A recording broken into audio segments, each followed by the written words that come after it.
कमाता है, खाता है और देश भी वही चलाता है। मैं कहना चाहता हूं कि आप इस बात को बताएं जाकर के गांव में, बुजुर्गों में शेयर करें कि मोदी जी ने घोषणा पत्र में कह दिया सरकार बनेगी ही, ये आप भी जानते हो। जितने आप बैठे हो, जिनने 400 बार का नारा दोहराया, मोदी जी का नारा दोहराया, मोदी मोदी, आप एक बार मेरा हाथ उठा के बताओ, आप जानते हो कि नहीं जानते कि मोदी जी की सरकार बन रही है? बताओ, जिसको संज्ञा हो उड़ता है, आप ही बन रही साथी। पूरा देश और देश के अलावा दुनिया के 195 देश का मीडिया, दुनिया के 195 देश के लोग इस बात को पहले से मान रहे हैं कि तीसरी बार मोदी जी प्रधानमंत्री बनेंगे ही। और उन्होंने कहा कि अब 70 वर्ष जो आयुष्मान कार्ड था, पहले वो गरीबी रेखा और अन्य नियमों के बंधन में था, उसमें अब छूट दे दी है।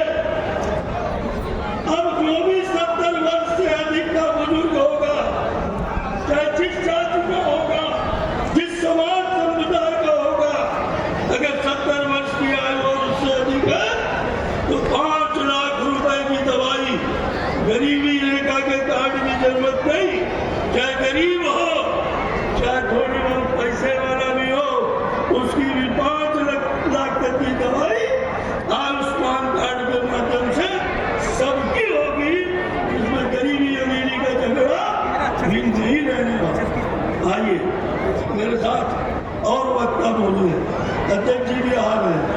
मैं आपसे तो नहीं कहना चाहता कि आपने हमेशा भाजपा जिताई, भाजपा को वोट दिया, देश के लिए दिया, गरीब के लिए दिया, किसान के लिए दिया, मजदूर के लिए दिया। मोदी जी ने सबकी झोली में जो कर सकते थे उन्होंने डाला।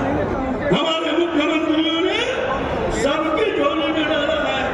मैं लाडली लक्ष्मी, लाडली बहना भी ना हूं, ये आप सब जानते हो। मैं इतने कहना चाहता हूं, जरा देश की सीमाओं की तरफ देखिए। प्रधानमंत्री का काम होता है बॉर्डर।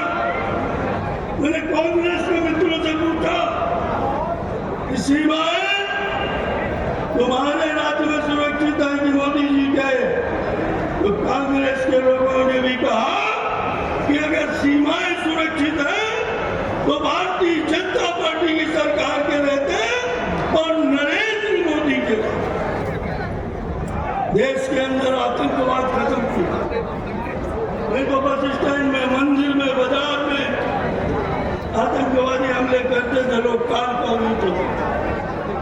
और देश में विकास की एक नई गंगा बहाई, एक नया आत्मविश्वास देश के नौजवानों में, किसानों में।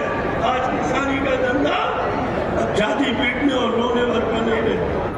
मैं जानता हूं कि और बहुत कुछ करना बाकी है, फिर भी मैं कहना चाहता हूं, मैं भी छोटा सा किसान, कि आज किसानी में फायदा बहुत नहीं होगा।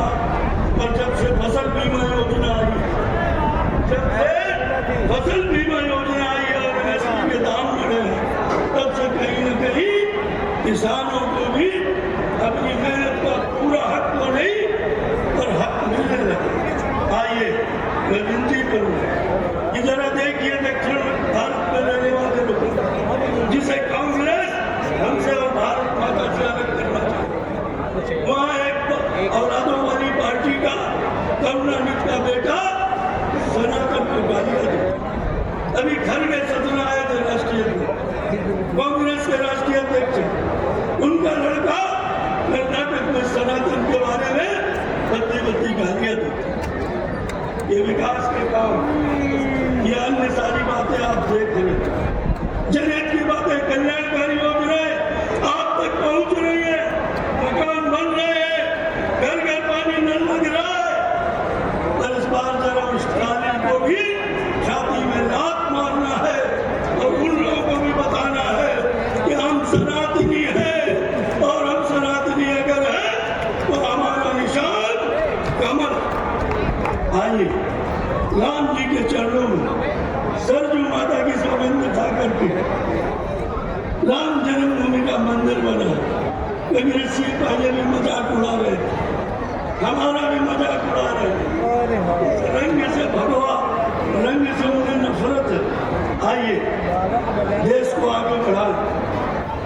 आजादी के 100 साल आने के पहले अपने बच्चों के लिए, अपनी संतानों के लिए सिर्फ आजाद भारत नहीं, आर्थिक, सामाजिक, सांस्कृतिक दृष्टि से आजाद भारत सौंप करके जाए, ये काम मोदी जी कर सकते हैं। और उनके सहयोगी के रूप में आदरणीय सांसद जो आपके आजमाए गणेश सिंह जी कर सकते हैं। मुझे पूरा यकीन है कि जब राम जी का मामला है तो आप अपने पड़ोसी को राम जी से अलग नहीं रखोगे, उसे भी जगाओगे और कमल की बटन दबाओगे।